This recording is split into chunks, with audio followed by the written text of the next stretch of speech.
नमस्कार, आप सभी का स्वागत है। पीएम मोदी ने जिस तरीके से एक भावुक अपील कर दी कि भाई देश को इस समय बड़े संयम की ज़रूरत है, क्योंकि जो वक्त चल रहा है वो बहुत ज़्यादा भयावह भी हो सकता है। और जिस तरीके से उन्होंने बातें कही हैं वो अपने आप में अब राजनीति की कह सकते हैं जो पृष्ठभूमि से आते हैं उन लोगों के लिए एक ज़रिया बन गया है कि उसके ऊपर अपना विचार रखते हुए दिखाई पड़े। क्योंकि पीएम मोदी ने कहा कि भाई अगर आप सोना खरीदने का सोच रहे हैं तो अभी छोड़िए, अगले 1 साल तक भी आप सोना मत खरीदिए। इसके अलावा आप अगर ज़्यादा गाड़ी का इस्तेमाल करते हैं तो कम करिए, पेट्रोल बचाइए, विदेशी जो हमारे पास पूंजी है वो बचाइए। क्योंकि जो संकट इस समय है वो सिर्फ भारत का संकट नहीं है, बल्कि ये वैश्विक संकट है। इसको हमें मिलजुल कर इसका सामना करने की ज़रूरत है, मिलजुल कर इसको कह सकते हैं फेस करने की ज़रूरत है। लेकिन अब यहाँ से राजनीतिक तौर पर तमाम जो विचार हैं, तमाम जो कह सकते हैं बयानबाजियाँ हैं वो निकल कर सामने आ रही हैं। और लगातार इसके ऊपर जो राजनीतिक दल हैं अपना अपना पक्ष रखते हुए दिखाई पड़ रहे हैं। इसमें अब राहुल गांधी, अखिलेश यादव, इन तमाम नेताओं के बाद में बसपा सुप्रीमो मायावती ने भी अपना पक्ष रखा है। उन्होंने इस पूरे मसले के ऊपर जिस तरह से कह सकते हैं सरकार को घेरने का प्रयास किया है, उससे पता चलता है कि आने वाले दिनों में ये मसला, ये मामला, ये बयान कहीं ना कहीं और ज़्यादा चर्चाओं में आता हुआ दिखाई पड़ेगा। आपको बताते हैं कि मायावती ने एग्जैक्टली इस पूरे मामले के ऊपर क्या कहा है, किस तरह से उन्होंने अपना पक्ष रखा है।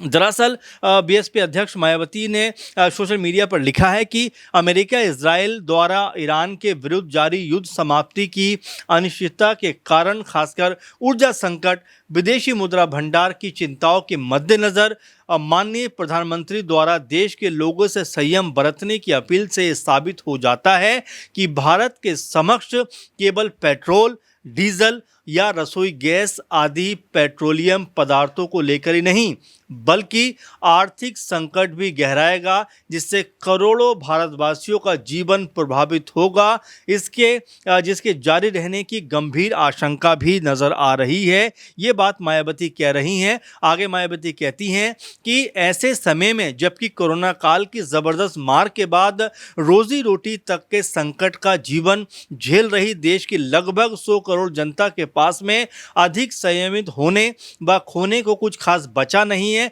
ऐसी स्थिति में केंद्र सरकार एवं राज्य सरकारें उन गरीब और मेहनतकश परिवारों को थोड़ी राहत देकर उनका सहारा बनने के लिए खुद ही कुछ बेहतर करने के उपाय ज़रूरी हैं। ये जन व देश प्रेम में उचित होगा, ऐसी आम भावना होनी चाहिए। कुल मिला जुलाकर मायावती ने न सिर्फ सवाल किया है बल्कि ये बात पूछी भी है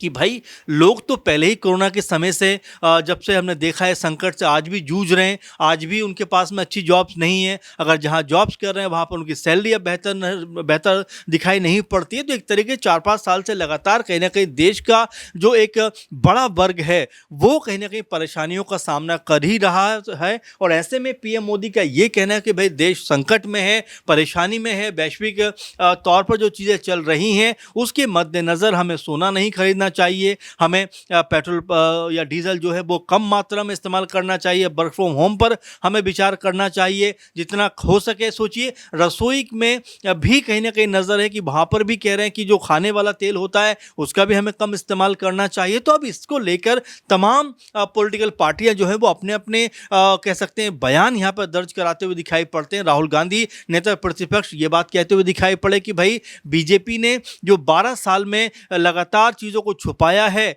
वो अब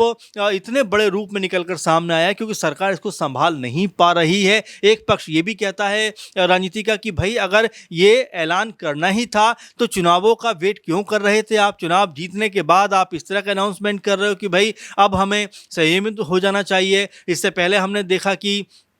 जो सरकार में बड़े ओहदों पर बैठे हुए हैं वो लगातार इस बात को कहते रहे कि भाई कहीं कोई दिक्कत नहीं, हम 40 देशों के साथ में बातचीत कर रहे हैं, वहाँ से हमारे पास सोर्सेज हैं, कोई परेशानी होने वाली नहीं है। लेकिन चुनाव ख़त्म होते ही जो कमर्शियल सिलेंडर है उसके ऊपर 1000 रुपये के आसपास बढ़ा दिए जाते हैं। और अब इस तरह की बातें पीएम मोदी के ज़रिए कही गई हैं। तो कहीं ना कहीं जो मायावती बात कह रही हैं कि भाई कोरोना काल के बाद से तो वैसे ही देश में हालात बेहतर नहीं हैं, कोई बहुत बेहतर हालात हालात दिखाई नहीं पड़ रहे हैं। और अब जब ऐसे हालातों में इस तरह की बात होगी कि भाई हमें संभल कर रहने की ज़रूरत है, हमें कम खर्च करने की ज़रूरत है, हमें हालातों का सामना करने की ज़रूरत है, तो ऐसे में सरकार का दायित्व बन जाता है कि लोगों के जो कह सकते हैं कि जो रोज़मर्रा की चीज़ें होती हैं वो उनको कैसे मुहैया करानी है। क्योंकि अगर इस तरह की बातें होंगी और इस तरह से अगर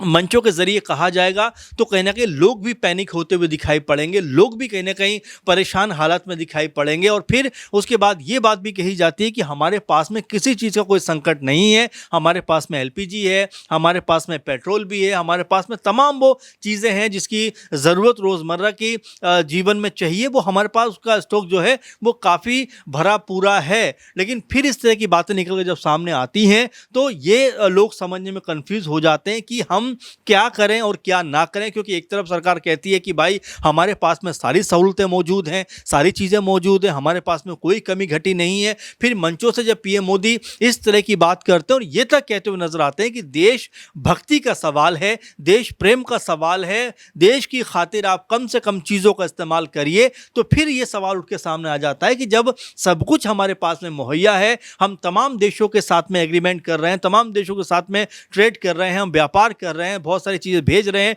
बहुत सारी चीज़ें आयात कर रहे हैं, लेकिन उसके बावजूद भी अगर इस तरह की बात और इतने बड़े लेवल पे कही जाती है कि भाई सोने की बात कर रहे थे पीएम मोदी जी की, अगर आप कह सकते हैं बच्चों की शादी में सोना खरीदने का आपका जो प्लान हो तो आप उसको जो है कैंसिल कर दीजिए, क्योंकि एक साल तक आप सोना मत खरीदिए। उसके बाद आपने देखा जो सराफा मार्केट है उसके बहुत सारे जो सराफा बाजार है उसके बहुत सारे जो लोग हैं वो अपना विरोध जताते हुए दिखाई पड़े। लखनऊ हो, दिल्ली हो, चाहे और तमाम जगह हो देश की, वो ये कहते हुए नजर आए कि भाई अगर मंच से आप इस तरह की बातें कहेंगे तो कहीं ना कहीं हमारा जो मार्केट है, हमारा जो जीवन कह सकते हैं व्यतीत करने का ज़रिया है, जो आर्थिक हमारा इनकम ऑफ सोर्स है, वो कहीं ना कहीं पूरी तरीके से ख़त्म होता हुआ दिखाई पड़ेगा। तो तमाम इस मसले से अब चीज़ें जुड़ती हुई दिखाई पड़ रही हैं और तमाम जो पॉलिटिकल लोग हैं इसके ऊपर अब अपना अपना पक्ष यहाँ पर रखते हुए नज़र आते हैं। चूँकि आने वाले दिनों में कह सकते हैं चुनाव भी है उत्तर प्रदेश समेत तमाम 6-7 स्टेट में, क्या उसी को लेकर अब रणनीति बनती हुई यहाँ पर दिखाई पड़ेगी? क्या पीएम मोदी ने जो कुछ मंच से कहा है क्या उसको आधार बनाकर अब जो सियासी पार्टियां हैं क्या लोगों के पास वो जाती हुई दिखाई पड़ेंगी? क्योंकि पहले ही हमने देखा गैस को लेकर बहुत सारी प्रॉब्लम थी, तमाम लोग कह सकते हैं कि बड़े बड़े शहरों में जहां काम करते थे वहां से उनको वापस लौटना पड़ा, कोई बहुत बेहतर जरिया उनको नहीं मिला। अभी भी आप देखेंगे तो एलपीजी को लेकर बहुत सारी समस्याएं हैं। ऐसे में इस तरह की बातें कह देना कहीं ना कहीं देश में क्या और ज़्यादा पैनिक होने का माहौल बनता हुआ दिखाई पड़ेगा? क्या वास्तव में कोई बड़ा कह सकते हैं कि हम परेशानियों में घिरने वाले हैं? क्या वास्तव में कुछ ऐसा होने वाला है जिसकी उम्मीद अब तक किसी ने नहीं की थी? क्योंकि कोरोना का जिक्र पीएम मोदी ने जिस तरह से किया है कि जिस तरह से हमने कोरोना में एक दूसरे का हाथ पकड़कर सपोर्ट किया उसी तरह से हमें अब भी करने की ज़रूरत है। और वो तो कहते हैं कि ये जो वक्त है, क्योंकि जिस तरह से अमेरिका, इजराइल और ईरान के बीच में युद्ध चल रहा है उसको देखते हुए कहा जा सकता है कि ये बहुत बड़ा संकट है, ये कोरोना से भी बड़ा संकट एक तरीके से पीएम मोदी ने कहा है। अब उसी के उनके बयान के ऊपर मायावती ने भी कह दिया कि भाई देश जो है वो पहले ही तमाम चीज़ों से जूझ रहा है, तमाम दिक्कतों से जूझ रहा है, तमाम परेशानियों को कहीं ना कहीं फेस करता हुआ दिखाई पड़ता है। बेहतर नौकरी नहीं है, बेहतर नौकरी का अगर कर भी रहे हैं तो बेहतर पैसा नहीं है, एक तरीके से आर्थिक तौर पर बहुत ज़्यादा खुशहाल एक वर्ग नहीं है। ऐसे में अगर इस तरह की बातें होंगी कि देश में आने वाला समय और ज़्यादा संकट का होने वाला है और ज़्यादा पैनिक होने वाला है, तो कहीं ना कहीं आम जो जनमानस है उसके अंदर एक निराशा का भाव ज़रूर आएगा। और यही बात मायावती ने भी कही है या और तमाम जो लोग हैं वो कहते हुए नजर आते हैं। अब यहाँ पर सरकार का पक्ष क्या होगा, सरकार क्या कुछ कहती हुई दिखाई पड़ेगी आने वाले दिनों में, क्या कह सकते हैं इस पूरे जो बयान के मतलब है वो क्या निकल कर सामने आते हैं? क्या वास्तव में आने वाले 1 से 2 महीने के अंदर कुछ बड़ा कह सकते हैं देश में संकट आ सकता है? क्या उसको लेकर पूर्व से ही उन्होंने पहले से ही इसका अनाउंसमेंट एक तरीके कर दिया है? तो ये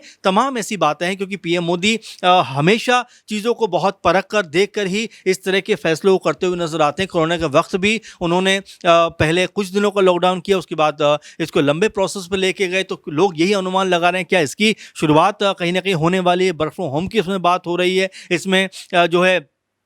पेट्रोल डीजल बचाने की बात हो रही है, ज़्यादातर कह सकते हैं एक गाड़ी में जाएं लोग, ज़्यादातर इसकी बात हो रही है। और ये तमाम सारे जो पहलू हैं ये बताते हैं कि क्या आने वाले दिनों में सरकार को इसके ऊपर क्या स्पष्टीकरण देना पड़ेगा, क्या अपनी मंशा को, अपनी बात को रखनी पड़ेगी, और जो आम जनमानस में एक डर का जो माहौल आ गया है, क्या उसको भी किसी कह सकते हैं कि अपनी रणनीतियों के तहत जो आने वाले दिनों के लिए बनाई जा रही है, क्या उसके तहत अब उनको भी मन से डर निकालना पड़ेगा। तो ये सरकार के ऊपर डिपेंड करता है किस तरह से आने वाले दिनों में लोगों के अंदर जो एक डर का, एक खौफ का जो माहौल दिखाई पड़ता है इस बयान के बाद में, उसको वो कैसे कह सकते हैं कि उसका स्पष्टीकरण देते हुए दिखाई पड़ते हैं। और जो पॉलिटिकल लोग हैं, चाहे मायावती जी की बात करें, चाहे राहुल गांधी की बात करें, अखिलेश यादव की बात करें, और तमाम लोगों की बात करें, जिस तरह से यहाँ पर सरकार को घेरते हुए नजर आते हैं, वो किस तरह से इसके ऊपर अपना पक्ष रखेंगे ये भी देखना होगा। फिलहाल इसको लेकर आप क्या सोचते हैं जरूर कमेंट करिए, क्योंकि गवर्नमेंट ने या पीएम मोदी ने जिस तरह की बातों को सामने रखा है, क्या वाकई में वो एक सरकार की दूरदर्शिता का कोई प्लान है, या यहाँ पर उनके बयान के बाद एक जो माहौल है वो उसमें कहीं ना कहीं डर का एक कह सकते हैं कि संकेत दिखाई पड़ता है। ज़रूर कमेंट करके बताइए और लगातार हमारे साथ बने रहिए। नमस्कार।